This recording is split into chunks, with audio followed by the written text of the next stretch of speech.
Hi. First of all, Happy New Year. Hope everybody had a fun, safe celebration. I personally was in bed before the clock even hit midnight, but all in all, I hope the year 2025 brings you lots of good things. And I wanted to say just a quick thank you to everyone who has supported me over the last year. It's been really cool to see where this channel has gone, and I'm really excited to see where it continues to go. For today's video, we're going to do something a little bit different. We've talked all about trends on this channel. While some trends are definitely repetitive, unnecessary, some can actually be pretty fun and inspiring. Once in a while, I like to partake in them. And all around, I think just visually, it can be a fun sort of tool to get your self-expression going, get your creativity flowing. Typically, I curate my own list, but I thought it would be fun today to browse some magazine websites. Yes, websites, since magazines aren't really a thing anymore. But I grew up reading them. Fashion magazines were a huge, very informative part of my development, and it's really not something I have kept up with digitally. So I thought it would be fun to see what some of the bigger publications are saying is trending. I figured I would find a couple of lists, trend predictions and forecasts for the year to come, and just sort of react to them, give my opinion on them. But all in all, this will be a super chill, lighthearted sort of discussion. So let's get into it. So I found a couple of articles here, but first we are taking a look at a list from Teen Vogue, and this is titled 9 Fashion Trends That Will Be Everywhere in 2025. So first up, we have Future Forward. It says 2025, more like 3025, will be looking to the future with the Y3K aesthetic, which began in mid-2024 and shows no signs of slowing down. The easiest way to incorporate the Y3K aesthetic in your wardrobe is with shiny and silver metallic touches, but the trend also encompasses a more dystopian vibe. So all in all,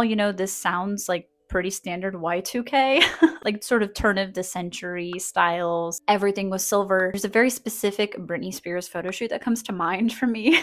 But all around, I don't know why we're rebranding this. This is literally the same aesthetic as before. And that is kind of my beef with a lot of trends. It's like the same regurgitated nonsense, just repackaged to sell you more shit. So this one I am not really feeling clearly.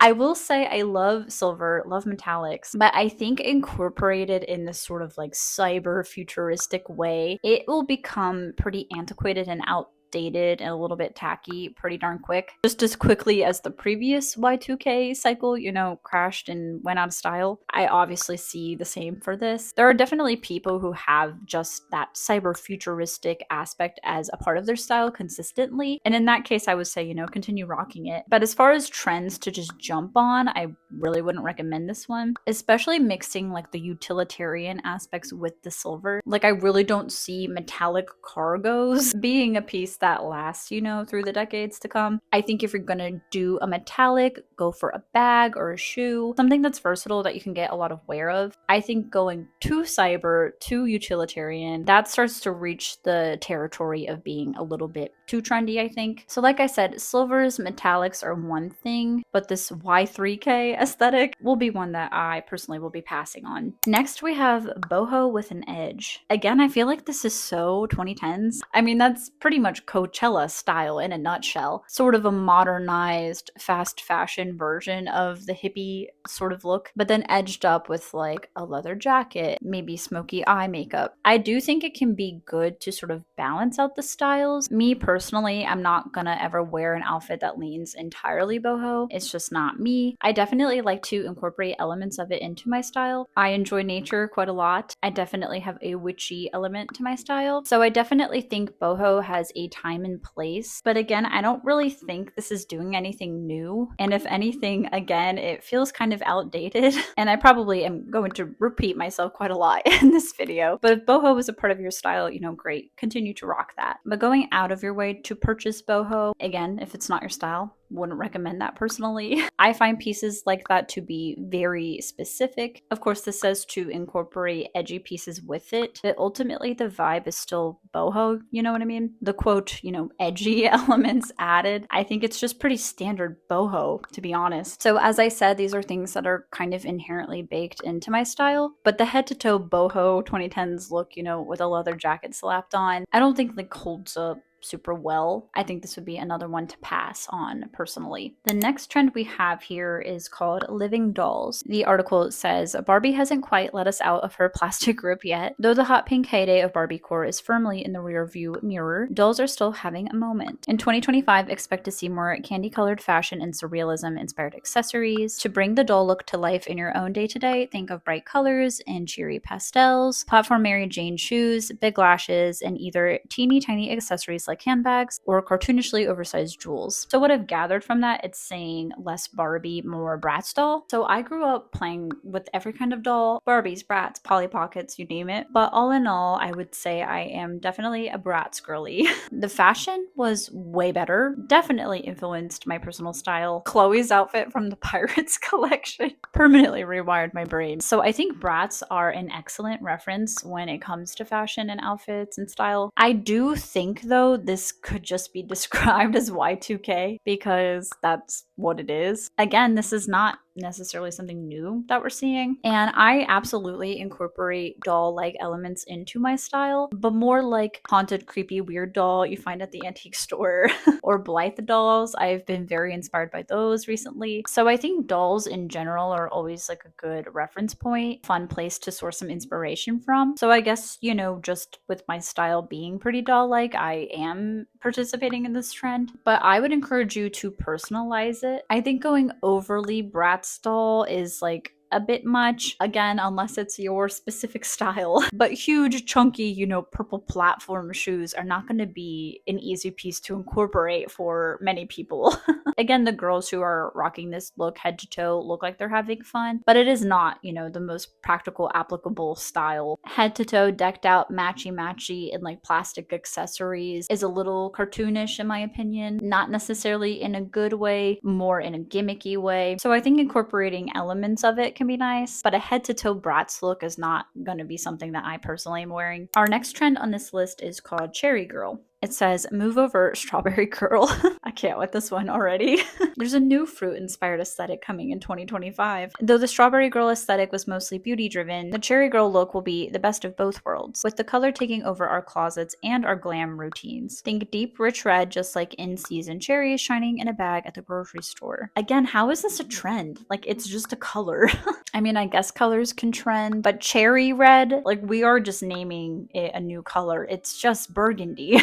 What I'm looking at right now is burgundy. And again, really repeating myself, but I do think like a darker, moodier red makes sense for 2025. We've been seeing a lot of that bright red color throughout the last couple years, so it makes sense for the pendulum to kind of swing in a different, darker, moodier direction. I personally won't really be getting into this one. I do have a coat that actually fits this color, but aside from that, this particular shade of red is not one I reach for. I find that brighter, more saturated, kind of berry-like reds, or bright like Coca-Cola kind of reds, I find those to be a lot more flattering and complimentary on me. I've never really liked how darker, more earthier shades look on myself. So I think if you're gonna go for this trend, it's really just a personal preference. But I remember like last year or something, again, because the trend cycles are just monstrous at this point, there was like a trending hair color called Cherry Cola, which is literally its exact shade. So I really feel like we're lacking creativity on this particular trends list, but everything thus far has felt pretty redundant. This one doesn't really feel too different either. Next, we have animal print everything. Again, is animal print a trend? It's something you just wear or you don't. Leopard print, of course, is always a staple. It's a classic. I own a lot of leopard print. I have like zebra print. I think it's a fun pattern to work with, but I do think it's one you should be careful of because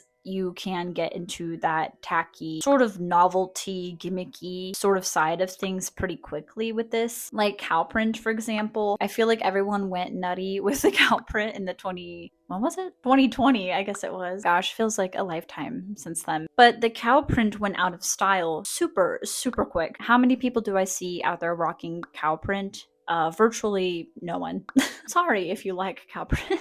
I'm not necessarily a cow print hater. I wouldn't go for it. it just doesn't really suit my vibe. It feels a little bit too cowboy for me, like I'm cosplaying as Jane from Toy Story or something. But I think certain kinds of animal prints like cheetah, snakeskin, tiger, even some zebra occasionally, I think are pretty timeless. I think if you are intimidated by a full animal print piece, accessories are a good place to start. Maybe a bag or a pair of shoes. Again, I would just consider this a classic. I don't really think of it as a trend, but this is one I do participate in, have been participating in. I personally think a lot of animal prints are sort of a neutral. I wouldn't recommend the super niche ones just because I do think you can kind of date them. You can clock when those sort of came into the mainstream, and that is what makes it feel antiquated, outdated. But something like a leopard print jacket, you can find inspo from that ranging from present day all the way, to like the 60s. So when it comes to animal print, I would recommend you lean in a more classic direction. In general, I think it's good to avoid prints that will just,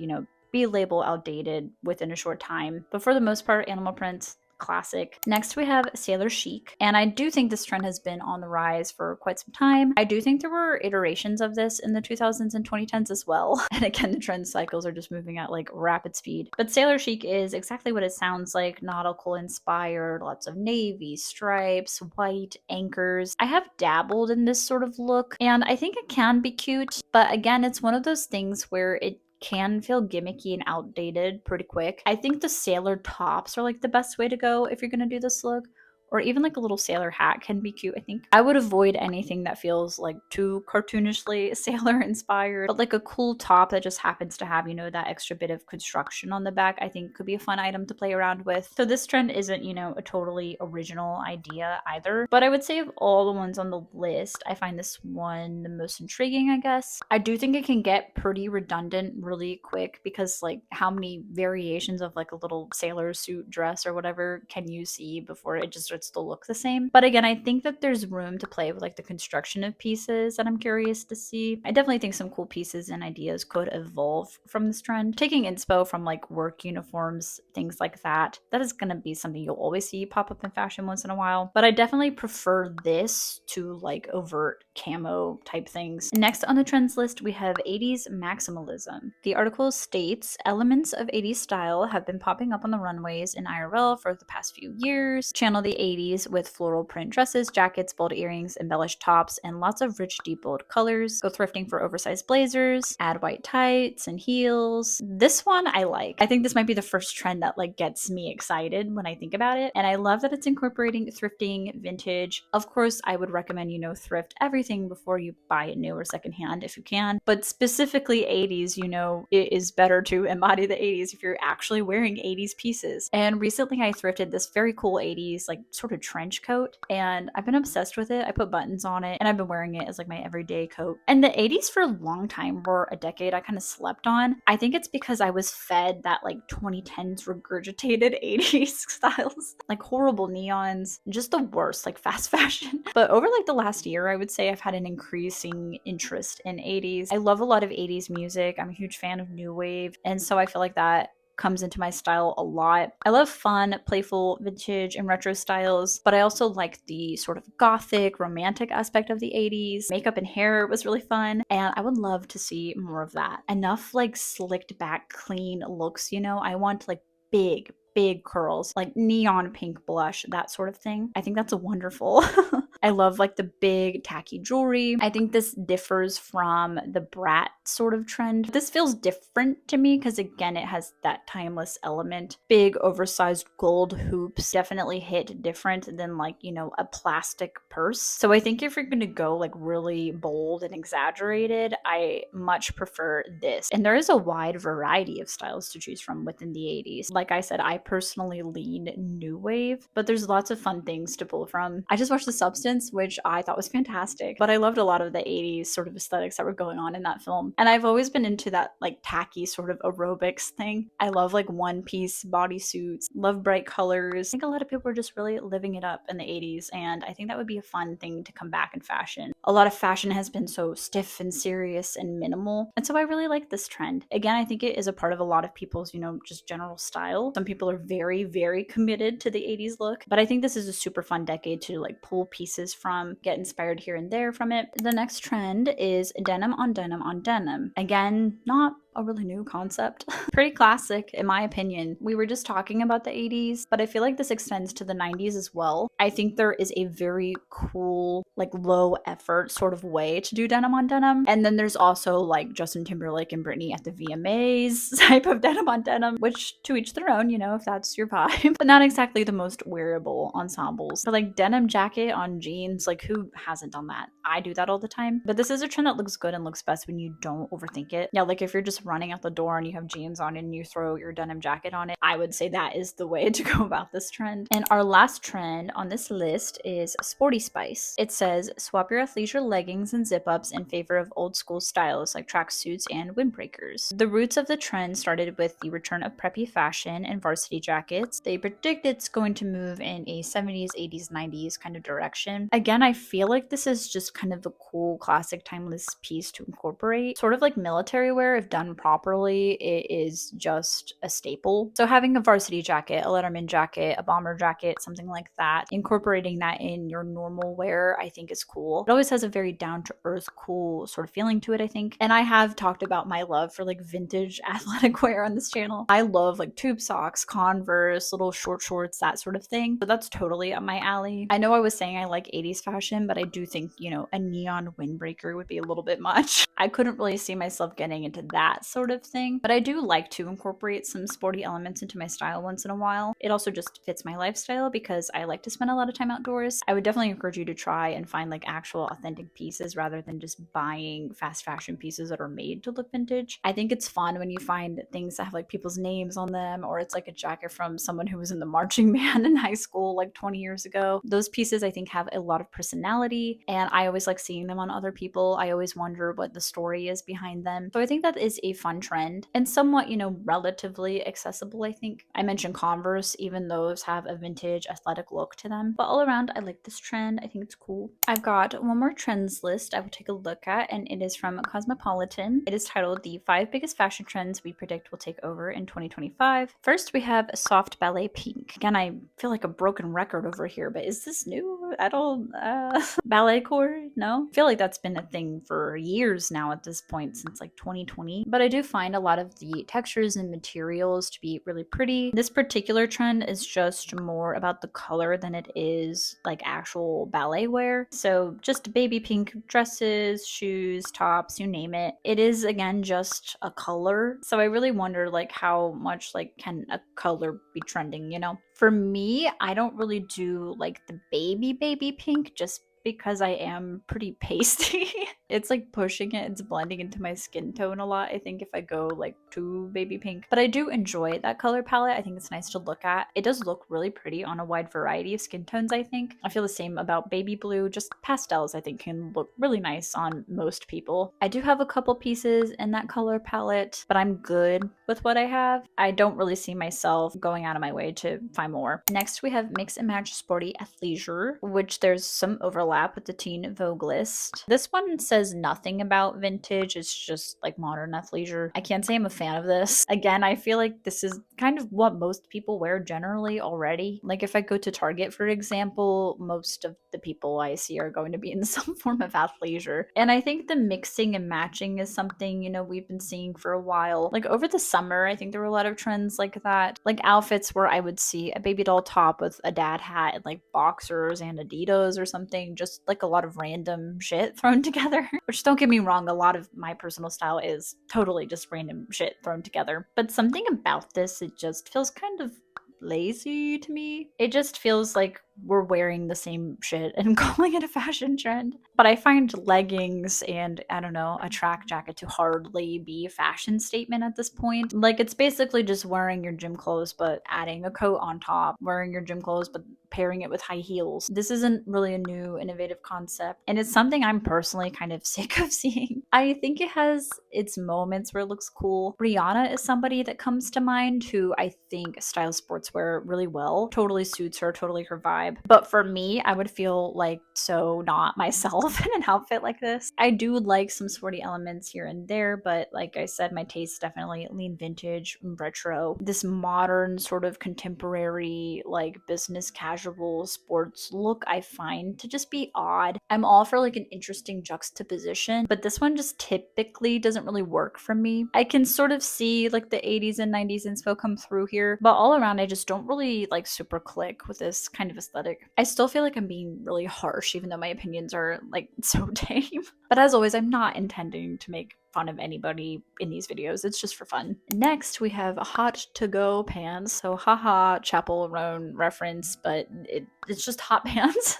And I do think these have been trending again for a while. We've been seeing the micro short pop up. And like I was saying with the color red, we went from this very bright red and now it seems like we're going to be swinging into a darker red. I feel like jorts were all the rage for the past couple of years, and now we're seeing the pendulum swinging the other way with these tiny little micro shorts. I do own some hot pants. Sparkly, sequin, totally impractical, but they are so fun. I love styling them whenever I do dress up videos, but I will say not a practical piece to wear in public. The ones I have are a tad too small, and also, you know, I have hips, so they show off a little bit too much, more than I am comfortable with, at least in a public setting. I love hot pants. I love a micro short moment. And again, calling back to retro, vintage influences, you know, 60s, 70s, a great time period to reference for hot pants and hot shorts. But I do like this trend. I don't think it's practical, as I said. And while everyone can wear, you know, whatever clothes they want, it's not necessarily the most like inclusive trend. As I said, like even I have a hard time styling it in a way where I feel like safe and covered and like things are not popping out. So this one I definitely think can be a little controversial. Running into the grocery store in a little micro short probably isn't something I would do, but you know, in the right context, in the right setting, love a hot pant, love a micro short, but I definitely think they have a time and place, and I definitely don't think this is like the easiest trend to pull off for everybody. Just the sheer like absurdity of a hot pant. You know, your typical person is not gonna reach for those on the day-to-day, but I do think they're fun and I do like this trend. The next trend we have is romantic fabrics and textures. This I like and I'm into. Definitely a part of my everyday style, I say, as I'm wearing lace and mesh. I love tulle, I love frilly, poofy things. And going back to the doll inspired style, my style definitely leans more doll than Bratz doll. And so this is one I, you know, already inherently incorporate and that I enjoy. Ruffles, lace, ribbons, all those sorts of materials and textures I think are beautiful, lovely, add so much to an outfit. I love texture. I like playing around with it anytime I can. And so I really like this idea of romantic fabrics and textures. I like too that it doesn't lean specifically floral, but there's lots of ways to go about this. You can incorporate lingerie, things like that. This also incorporates the sheer trend that we've been seeing for a while.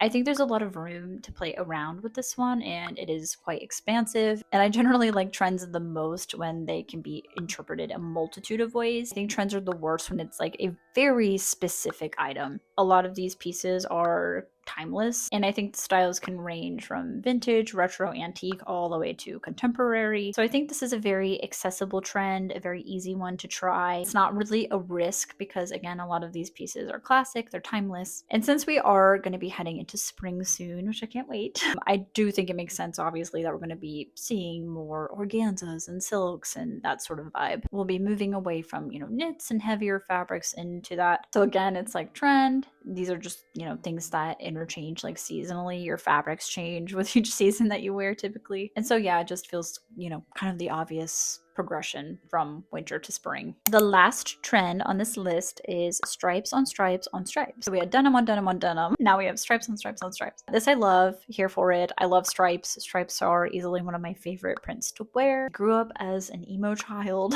Stripes have always been a part of my daily wear, my regular style. I love a good striped sock. I think it adds a lot of fun to an outfit. As I mentioned, emo has hugely influenced my style over the years. Different alternative communities and subcultures. And with stripes, it is pretty expansive. You can do thin stripes, wide stripes, vertical, horizontal. Colors can be super colorful. It can be more minimal. So I think there's a wide variety to choose from and play around with. Once again, stripes to me, it's just a staple piece. I don't really consider it a trend. Like I feel like some people are gravitated towards certain prints. I'm gravitated towards stripes. But if you haven't given stripes a go, I would definitely recommend it. It has changed my style a lot. It's very like Alice in Wonderland, very whimsical. That's personally the way I like to incorporate stripes, but you can easily take it into like a preppier, more classic sort of direction. Just depends, you know, what your vibe is. And I like trends like that where it again is expansive. You can kind of play around with it. It can fit a multitude of styles, different body types, different lifestyles. And so stripes, I think it's a super easy one to try out. They will always be like a key element of my style. So that concludes this video. I see now I'm, you know, not missing much, I guess, when it comes to keeping up with magazines and that sort of thing. I do think magazines had a lot of value. I think print media, physical media still has a lot of value. Because we're moving more digital, it would be cool to see things like that come into the mainstream again. But I am reminded that, you know, a lot of it is just the same regurgitated stuff over and over again. I feel like there was even some overlap from Teen Vogue to Cosmo, which, you know, I picked two very different types of publications just to get a different perspective. And so this just kind of affirms the fact that I don't want to, you know, pay too much attention to this kind of thing. I'm not sure who, you know, curates, makes these lists, but it does feel a little bit, you know, behind just what I've been seeing on social media, Instagram, Pinterest even. So I'm curious what you think of just formal trends lists in general. Do you follow them closely? Do you care at all?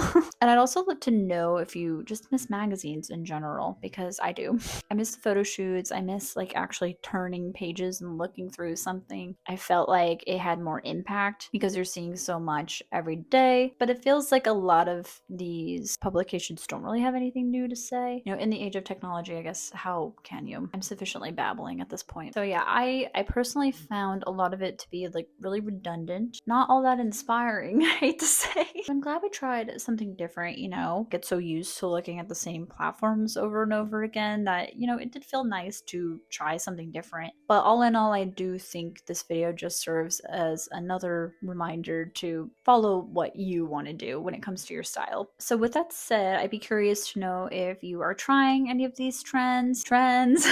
Are some of these elements a part of your regular style? Were some of these ideas new to you? You know, I'm online constantly, so I might be getting more exposure to these kinds of things than maybe you are. I say that critically of myself. I need to spend less time online. I hope you enjoyed this silly, stupid, ranty video. Have a wonderful rest of your day, a wonderful start to your new year, and I will see you in the next one.